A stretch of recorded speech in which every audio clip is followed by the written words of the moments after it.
I at least believe in doing that. আমার এই ক্ষেত্রে ভয়েস তোলা উচিত, আমাকে দেখে আরো 10টা লোকে করবে। শাকিব খানের নায়িকা হওয়া আসলে ভাগ্যের ব্যাপার বললেন শাকিব খানের তুফান সিনেমার নায়িকা মিমি চক্রবর্তী। বন্ধুরা, বিষয়টি জানতে চাইলে ভিডিওটি একটা লাইক দিয়ে শেষ পর্যন্ত দেখতে হবে। এইটা আমরা জানতাম।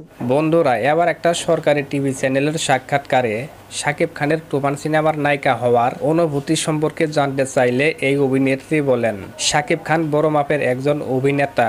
আমাদের কলকাতার নায়কদের দিন দিন জনপ্রিয়তা কমে যাচ্ছে, কিন্তু বাংলাদেশের শাকিব খানের জনপ্রিয়তা দিন দিন বেড়েই চলছে। সারা বিশ্বের মানুষ তাকে চিনে, এখন সে বলিউডে সিনেমা করতেছে।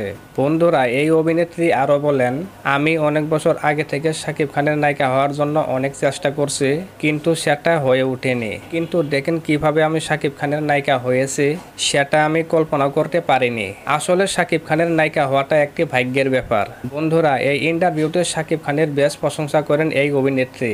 এই অভিনেত্রী মিমি চক্রবর্তীর কথা শুনে আপনাদের কেমন লাগলো এখনই কমেন্ট বক্সে জানিয়ে দিবেন।